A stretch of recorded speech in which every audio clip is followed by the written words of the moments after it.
What would you do if you realized that the one you loved is no longer completely human? Hello, my friends. Before we start this incredible story, leave a comment telling us where you are watching from, okay? And remember to like and subscribe to the channel for more intriguing stories. The fog crept down the street like icy fingers, trying to grab everything that was unsuspecting.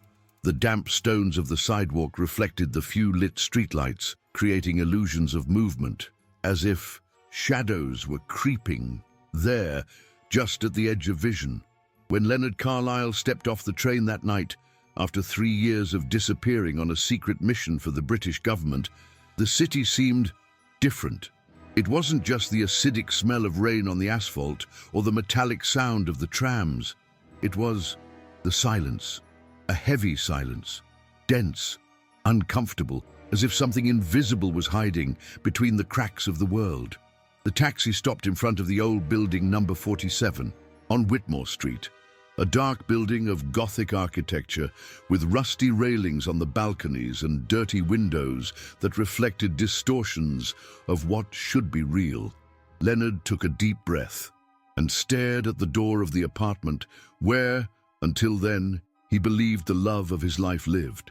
Margaret, he whispered, almost as if that name carried the weight of a spell. His trembling hand pressed the doorbell. No answer. He pressed it again. Silence, until footsteps, light footsteps, delicate, and then the door creaked, revealing not exactly her, but an emptiness that seemed to devour the light itself. "Leonard!" The voice sounded behind him, cold, almost metallic. He turned, and there was Margaret. But something about her, something wasn't right. Her eyes, once vibrant, were now pale, opaque, like frosted glass. Her forced smile trembled. Her left hand was hidden behind her body. "What are you doing here?" she asked with that tone that wasn't hers. Leonard tried to get closer, but instinctively she backed away. "Margaret, I got your letter. You asked me to come back. You said you needed me." His voice cracked, drenched in confusion. But Margaret shook her head, denying it, so hard that her disheveled hair drew almost organic shapes in the air. "Letter? I didn't send you any letter," he replied, crossing his arms, clutching something to his chest. "You shouldn't have come back, Leonard. Not now, not like this." He looked at her and realized her hands were stained, not with paint or grease, but with something dark, thick, that was seeping slowly between her fingers. And the smell, oh God, the smell that was coming out of that apartment. It wasn't mold or damp. It was something indescribable, like iron mixed with salt and rot. "What's going on here, Margaret?" he asked, his voice trembling, but she didn't answer. She just closed the door slowly and locked it. The next morning, Leonard woke up, or at least tried to believe he was awake. The night had been a blur of disjointed images, footsteps in the hallway, whispers on the other side of the wall, and a sound, a wet, rhythmic sound, coming from somewhere above. When he opened his eyes, he realized the bedroom window was locked from the inside, but something, a viscous substance, was oozing slowly down the frame. Something that hadn't been there when he arrived. He dressed hurriedly and went down to the lobby. Old Mr. Griffith, the building's caretaker, was there, sitting, but he looked different. His stare, fixed, seemed to pierce reality itself.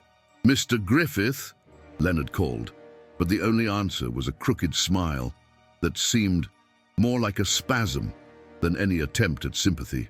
"She isn't the same anymore, Mr. Carlisle," the old man murmured in that drawling voice. "And if I were you, I would get back on the train before it notices that you're back." Leonard bent down, looking the old man in the eye. "What do you mean by that?" he asked. his voice thick with tension, but the old man just laughed in a way that sounded not human, a laugh that rose, choked, as if it had come from something that he didn't know how to laugh. "The door should never have been opened," he whispered, before falling silent, staring, unmoving, with no answers. Leonard decided to go to the local market. He needed to clear his mind. He walked between the stalls, and suddenly, a figure caught his attention. A man in a grey overcoat, hat lowered, standing on the other side of the street, motionless, staring at him. Leonard looked away for a second, and when he looked back, the man had disappeared. But something remained, a piece of paper, folded in Leonard's coat pocket. How did that get there? He took out the paper, his hands trembling. He opened it. Just 3 words, scribbled, as if they had been written in a hurry. Words that chilled his blood more than any London winter could. "She is not." The rest was torn.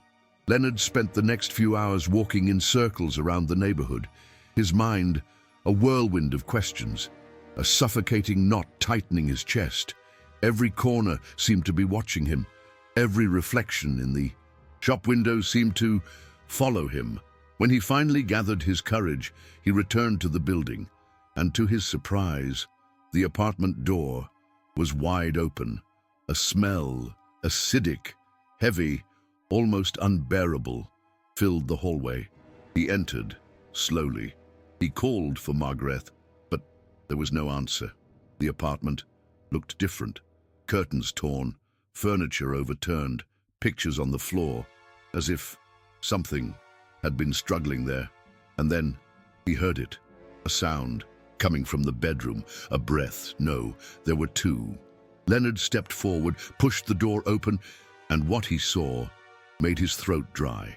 Margaret, kneeling on the ground, bowed, as if praying to something that was in front of her. But there was no one. Or, not exactly. There was a silhouette, distorted, a shape that flickered in the air, as if reality itself refused to describe it. That thing pulsed, breathed, writhed, between translucent tentacles, veins, and something that looked like flesh, mixed with broken light. "What? What the fuck is this?" Leonard said, staggering back. Margaret turned, eyes wide, and for a moment, she looked like herself. "Go away, Leonard," she whispered, her voice choked, full of pain, of something that felt like guilt and desire at the same time. "This is none of your business. You shouldn't be here." "But, Margaret, for the love of God." "What's happening to you?" he shouted, advancing, but at that instant, the creature retreated, sliding, like liquid, through the cracks in the wall, disappearing into the ceiling, leaving a viscous trail and a silence absolutely unnatural. She stood up, she looked at him, and without any expression, she simply said, "I asked you for a divorce, Leonard, and I'm serious. I don't want you anymore." Those cold words cut more than any blade. Leonard couldn't understand, or maybe he didn't want to. He paced back and forth in the apartment, stepping on broken glass, broken picture frames, and pieces of a life that seemed to have shattered long before he arrived. He watched Margaret, and at the same time, he didn't recognize her. She was sitting on the couch, her trembling hands clutching an old blanket, staring fixedly at a random spot on the floor, as if it were more real than he himself. The silence that formed between them seemed to have a physical weight, an invisible concrete that crushed his lungs, that prevented any full breathing. "Margaret," he tried, his voice failing, as weak as the sound of the wind hitting the cracked windows. "For God's sake, what's happening? What is that? What are you doing?" he said, now with a higher tone, a mixture of desperation and anger. She didn't answer right away. She blinked slowly, as if the act of existing was already too exhausting.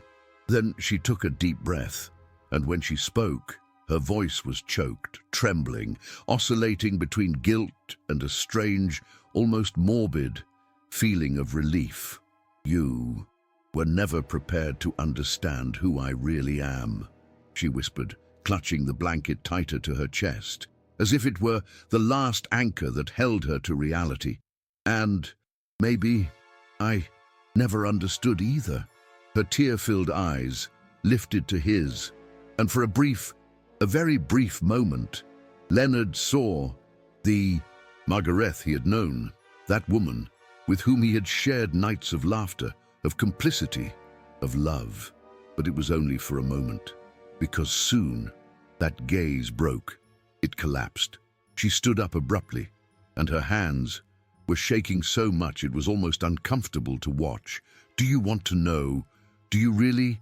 Then come on," she said, walking to the back room, pushing the door so hard that the wood hit the wall, splintering.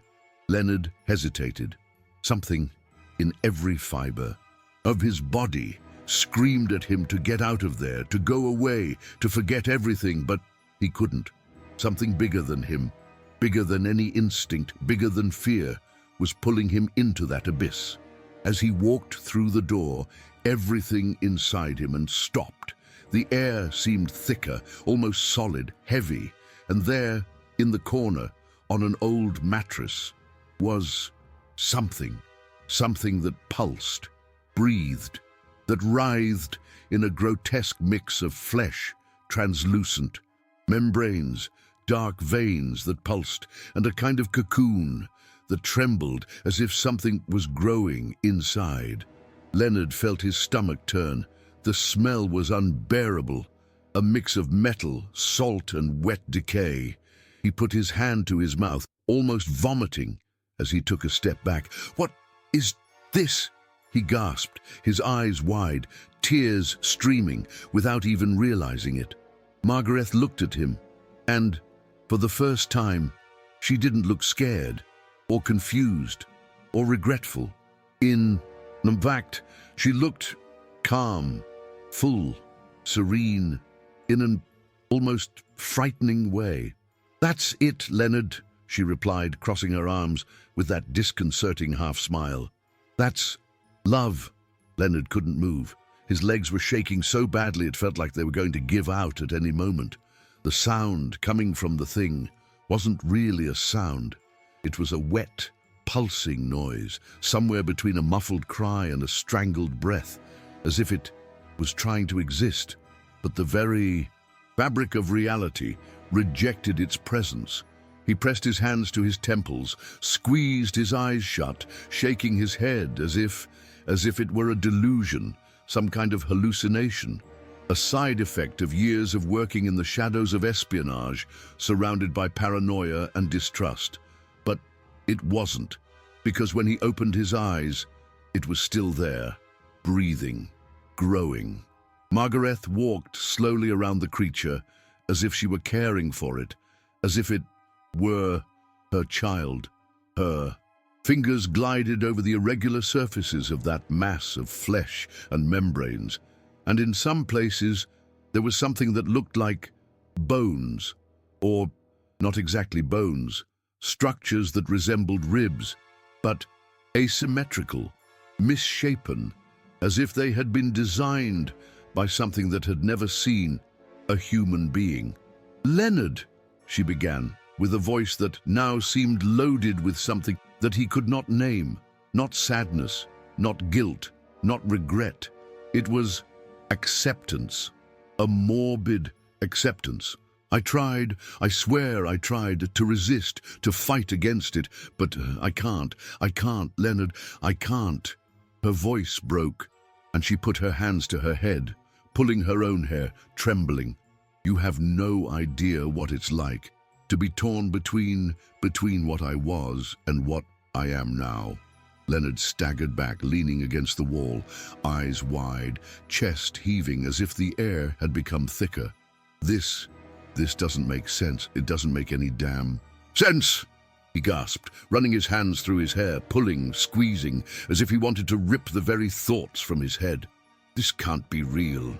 It can't. This isn't real, Margaret, he repeated, almost in a trance. But as he said it, their eyes met, and for a second, he saw. He saw what he shouldn't have seen. Her gaze was no longer human. Behind that pale face, those watery eyes, there was something else, something hiding, writhing, looking at him from within her, a presence, an entity, an other. Leonard realized, with a chill that ran down his spine, that this was no longer just a marital drama. It was not about betrayal, nor about love, nor about abandonment. It was about something much older, much deeper, something that had no name, nor defined form, but that was now, here. This is not love, Margaret, he said, his voice low, hoarse, almost a whisper, holding back his own tears that were running, mixed with the cold sweat that was already soaking his neck. This isn't. He couldn't finish, because at that moment, the creature moved. Slowly, it extended, something that looked like an arm, or a tentacle, or maybe an extension of its own flesh, towards Margaret, and she held it, as if she were holding a lover's hand. Leonard backed away, more and more each second, as if his own body was trying to deny what his mind refused to accept. The floor seemed to tilt, the walls breathed, and everything around him seemed to vibrate at a frequency that did not belong to this world. "You're sick, Margaret," he gasped, running his hand over his face, squeezing his eyes as if closing them would erase it. This is an illness. You need help." He tried to argue, but his own voice seemed insignificant, ridiculous, compared to what his eyes were witnessing. Margaret just watched him, with that empty look, and, at the same time, overflowing with something that didn't fit into the human concept of love, of attachment, or of anything known. "No, Leonard," she answered, taking a deep breath, her eyes filled with tears and a smile, a disconcerting smile, painfully sincere. "This is freedom. You never understood, did you? Not when I asked, not when I begged, not when I screamed. You never understood what it was like to be a prisoner of yourself." Her voice failed, and she brought her hands to her mouth, stifling a sob, or maybe a laugh, a nervous laugh, insane. The creature contracted.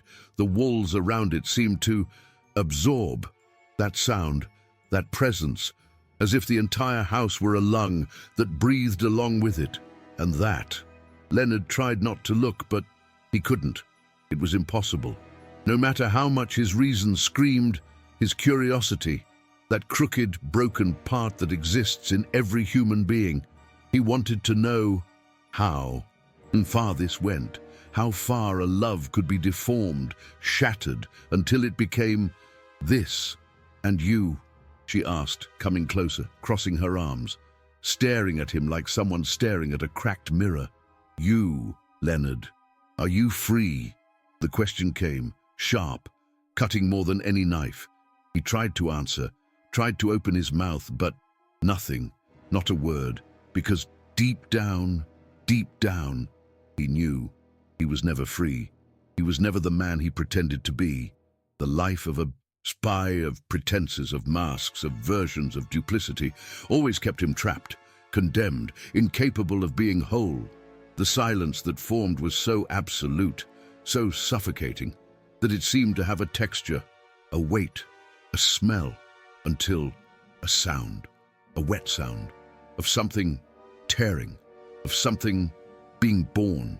Slowly, the lower part of the creature opened, like a cocoon breaking apart, and inside, Leonard saw something that shouldn't be there, a silhouette, almost, human almost, because it was as if someone or something was trying to become someone. Leonard didn't know if he was about to faint, vomit, or simply go completely crazy. His entire body was shaking. Every muscle seemed to vibrate at an unknown frequency, as if the very matter that composed him was trying to disconnect from what his eyes were seeing. That thing, that simulacrum of a human being, writhed, struggled, crawled out of the gelatinous opening of that creature that pulsed in the corner of the room like an exposed organ, breathing, bleeding, creating. The emerging figure was grotesquely familiar. There were arms, legs, a torso, but everything was asymmetrical, disconnected from what human biology considers normal. Bones exposed in the wrong places, veins pulsing outside the skin, eyes that had not yet fully formed but that, somehow, were already looking at him. Yes, looking at him, as if they knew, as if they had always known. "What is this?" Leonard gasped, barely breathing, holding onto the doorframe, feeling his legs give out, threatening to give way, but deep down, he knew. He didn't need the answer. It was already implicit, drawn into the horror unfolding before him. Still, he needed to hear it, because a part of him still clung to the hope that maybe it was all a freak-out, a nervous breakdown, a feverish delirium. Margaret approached, slowly, her eyes filled with tears, but without a hint of regret.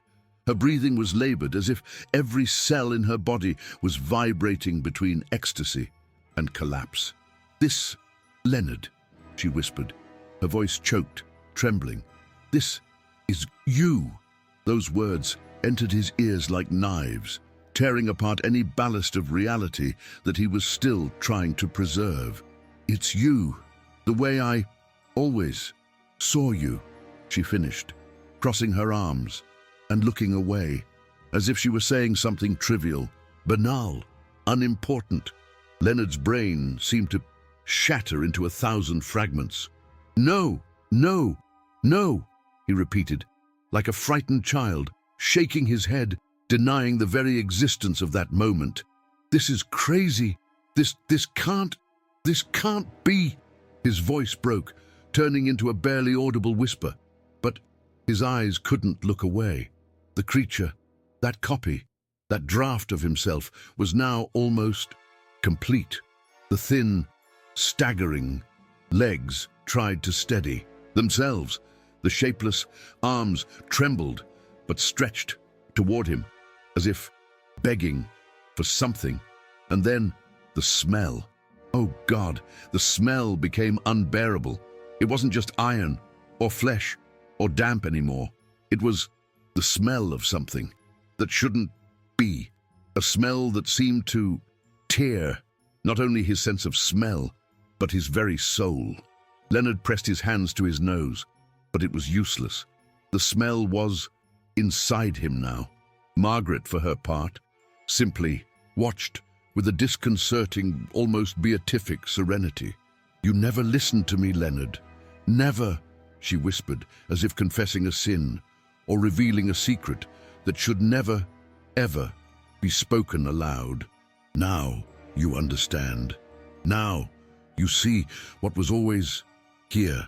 She pointed to her chest, and then to that creature, who, with every second, became less something and more someone.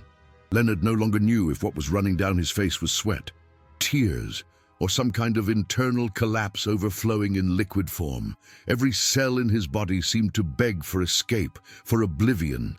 But he was trapped inside that room, inside that twisted reality, inside that distorted version of the love he once thought he understood.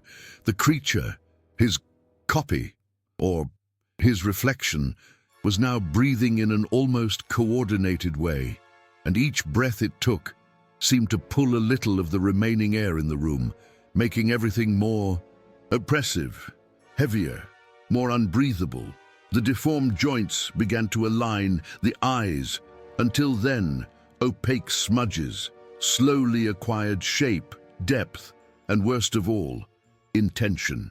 Yes, because there was no longer any doubt, it was watching him, not like a freak watches its victim, Not like a predator sniffs its prey, but like someone watches themselves.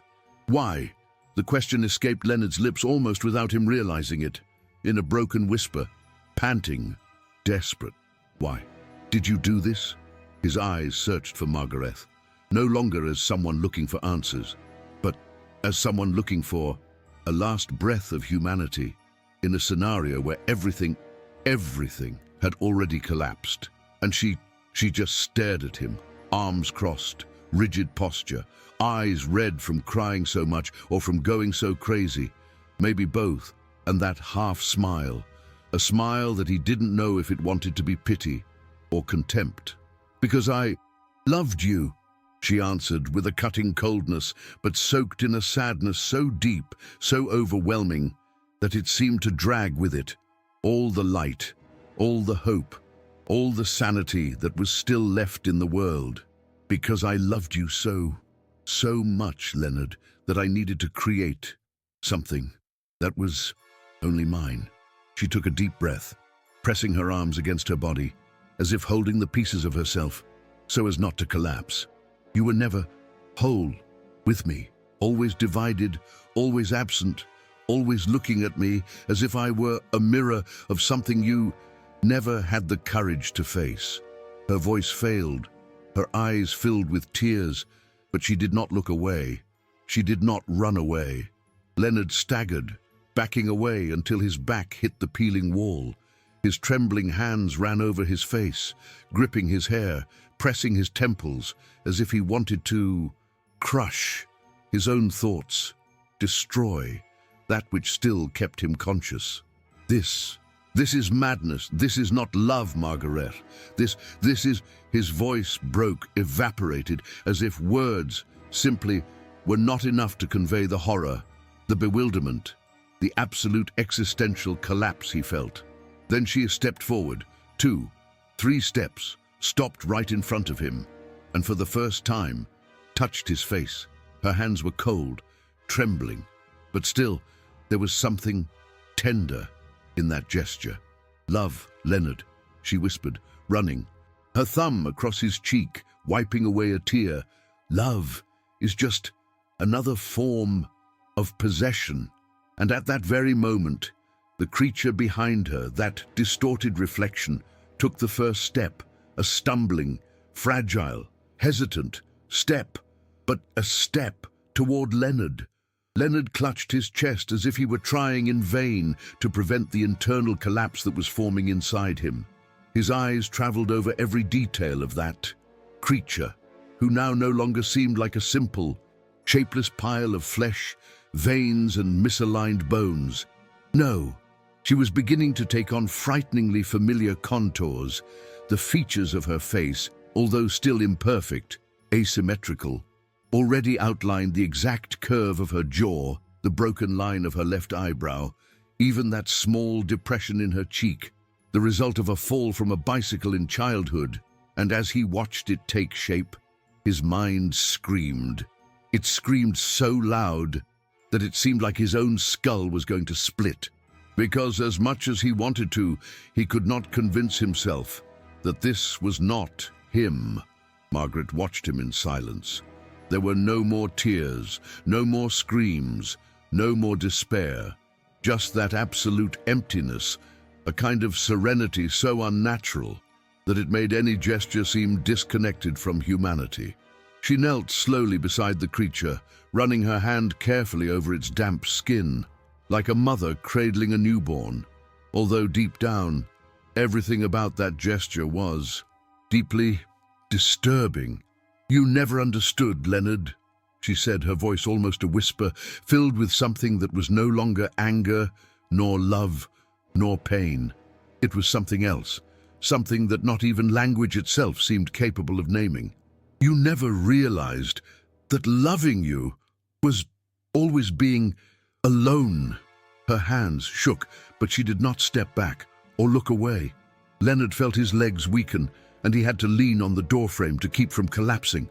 His mouth was dry, his tongue felt like sandpaper, and his throat was burning, as if every word he said, every question he asked, was eating away at his insides. "This isn't real. This can't be real," he gasped, his eyes wide, his pupils dilated, as if they wanted to absorb more light, more data, anything else that would help him understand. But there was no understanding possible, because at that moment something became crystal clear. Logic had been abandoned a long time ago, and now only the absurd remained. The creature, his copy, his reflection, or his mistake, reached out a trembling arm toward Leonard. The hand, if it could still be called that, opened, showing elongated fingers coated in a slimy film. But now, despite everything, there was intent in the gesture, intent and desire, as if it wanted to be touched, to be accepted, to be acknowledged. Leonard took a step back, his entire body collapsing, sweating cold, panting, but at the same time, a part of him, a part he hadn't known existed, wanted to know how far this would go. And then Margaret stood up, turned to him, and with that look that no longer belonged to this world, she simply said, "Do you think I'm crazy, Leonard?" Her voice, calm, firm, sounded more threatening than any scream. "Do you think that's all?" She opened her arms as if revealing not only that creature, but everything. Everything they were, everything they destroyed together. "Look closely," she whispered, walking slowly towards him, "because this is just the beginning." Leonard didn't know if his own heartbeat still followed a human rhythm. The pulse sounded like an out-of-step drum, echoing inside his skull, reverberating down to his bones. His eyes, already dry from burning so much, blinked incessantly, trying uselessly to recalibrate a perception that simply could no longer process what it saw. Because that which was now crawling towards him was not just a thing. It was not just a deformed reflection or some biological simulacrum. No, that was a physical manifestation, concrete, of what was most hidden, most rotten, most repressed, most unsaid between him and Margaret. It was the accumulation of every unfaced silence, every unconfessed emotional betrayal, every moment in which they pretended to be whole, when in truth they were broken. The creature, which now seemed less misshapen and more frighteningly close to human, staggered to its feet, as if the mere act of standing on its legs were an affront to physics itself, to biology itself, to the very concept of existence. But it was standing. It insisted on standing, and every step, every tremor, every gasping wet breath said only one thing: "I want to be." And my God, it wanted to be Leonard. Every fiber, every slimy membrane, every piece of that crooked organism pulsed with a single purpose: to exist the way Leonard existed, and perhaps even more, even better. Margaret, in turn, no longer seemed human in the psychological sense of the word. Her eyes, deep, sunken, orbiting dark circles, stared at Leonard like someone looking at a piece of meat, not in the sense of devouring it, but like someone observing a raw material, a defective mold, a failed project, that now she refused to accept as sufficient. "I warned you, Leonard," she said, her voice low, filled with a calm that hurt more than any scream. "I warned you when I said there was something growing inside me. You thought it was a metaphor, that it was drama, that it was just another one of my crises." She laughed, a dry, empty, painfully cruel laugh. "It wasn't. It never was," she finished, crossing her arms, looking away, not like someone running away, but like someone despising. Leonard was breathing hard, holding onto the wall as if the world itself had tilted. His mind was spinning, trying to grasp at any rational concept, any logical explanation, but everything was falling apart. The espionage training, the years of molding his mind to withstand torture, pressure, manipulation, None of it made any difference now, because this wasn't a mission, it wasn't politics, it wasn't strategy. It was something much, much more intimate, deeper, more visceral, and yet utterly incomprehensible. The reflection, his copy, stopped a few feet away from him. The eyes, now almost fully formed, blinked erratically, as if the creature was learning to be, learning to exist. And then it smiled. A crooked, incomplete smile with half of the lip still not closing properly. Misaligned teeth, some missing. But still, it was a smile, and my God, that smile was exactly his. Not the smile he gave in photos, nor the one he gave in meetings, but the other one. The smile he gave when he lied to himself, when he pretended to be okay, when he pretended that life was bearable. Margaret took another step. "Now you understand, don't you?" she asked, in that voice that mixed tenderness, contempt, and a hint of madness so sharp that it could rip open the fabric of reality. "You were never here, Leonard, never, always absent, always divided, always looking at me, without seeing me." She took a deep breath. "So I made someone who sees me, who hears me, who is whole." Leonard wanted to scream. He wanted to break everything, turn over that table, tear those curtains, destroy every piece of that apartment that now seemed to be no longer a physical space, but a living organism, a womb, a monstrous belly that silently witnessed the birth, or perhaps the reconstruction, of a truth he had never had the courage to look at head-on. His hands were shaking so much that he could barely hold his own body, leaning against the wall, trying not to collapse. The creature, that distorted reflection, that thing that breathed, writhed, smiled, wanting to be him, took hesitant, unsteady steps, like a child learning to walk. But each step carried such a devastating symbolic charge that it seemed to bend space-time itself inside that room. Because it wasn't just an imitation, it wasn't just a copy, it was a manifesto, a voiceless scream, a physical declaration of what they had never been able to be together. Margaret observed everything with a serenity that didn't fit in that context.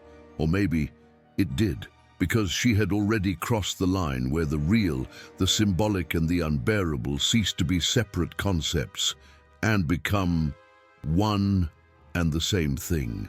Her arms crossed, her body slightly inclined, her eyes fixed not on Leonard, but on the creature, as if, at that exact moment, that was the center of her universe, as if Leonard was nothing more than a remnant, an echo, a disposable leftover from a life that no longer made sense. "You know, Leonard," she began, with that voice that seemed to have come from a place much deeper than human vocal cords could reach, "I spent years, trying to make you see me, really, and all I got was your silence, your absences, your apologies, your looks that pierced my body, as if I were a window." She took a deep breath, and her eyes welled up, but the tears didn't fall. "So I did this." Leonard clutched his temples, pacing back and forth, panting like a cornered animal, not knowing if he should run away or attack. But run away to where? Attack what? His own reflection, his own failure, his own deformed love, materialized in the form of a creature that now tried to exist the way he never had the courage to be.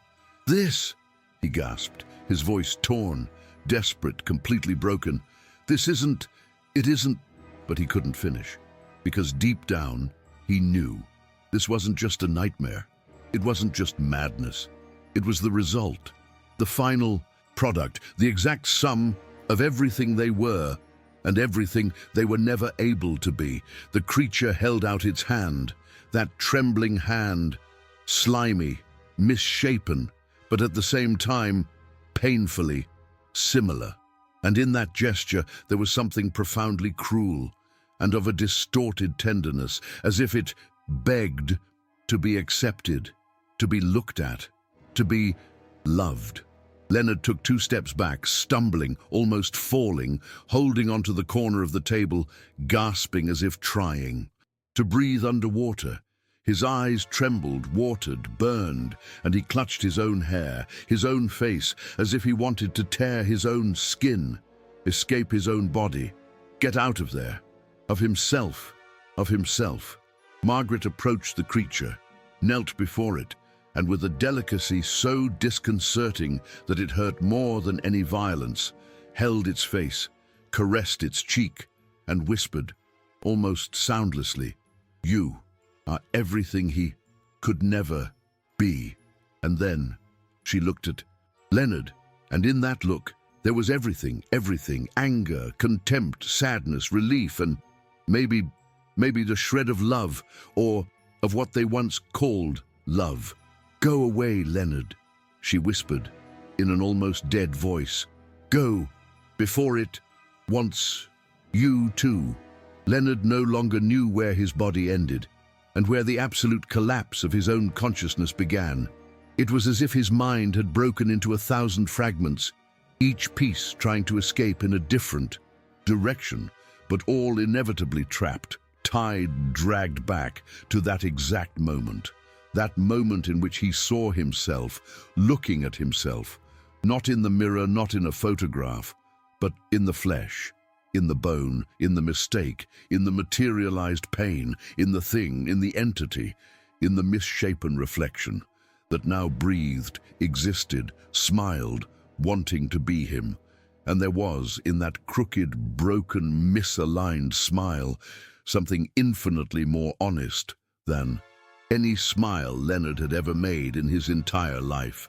Margaret stood up, and for a second her eyes seemed to overflow with everything, every night of waiting, every silence chewed over, every morning awake next to someone who was never really there. "You never loved me, Leonard," she said, not as someone accusing, but as someone confirming, as someone delivering a verdict, sealed, definitive, irrevocable.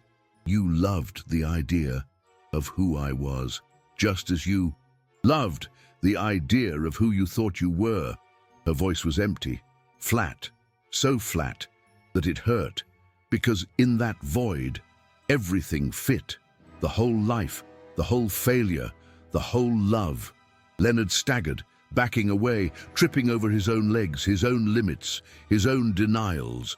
The world was spinning, the ceiling seemed to be coming down, the walls were breathing. The creature, that imperfect, trembling, grotesque, but terribly real version, was now taking firmer steps. The skin was already beginning to align.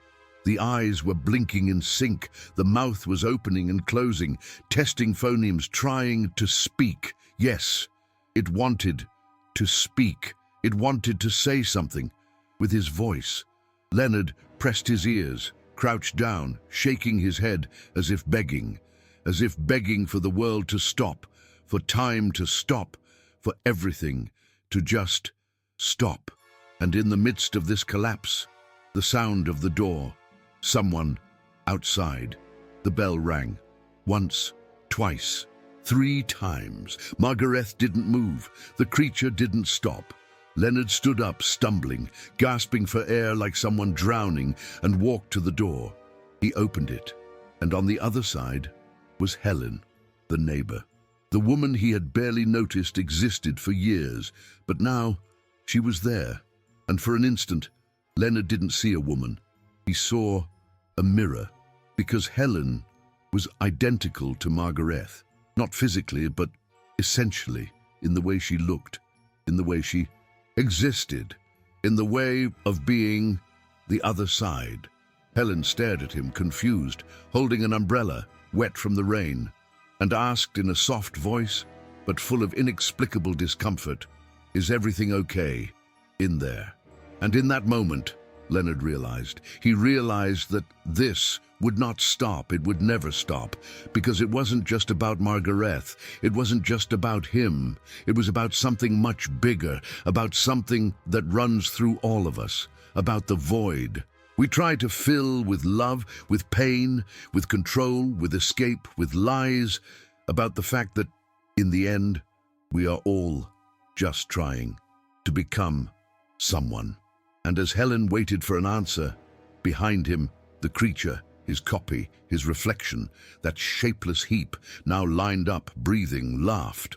A low laugh, restrained, almost childish, but at the same time so deeply human that it seemed the sound of the universe itself, laughing at our absurd attempt to exist.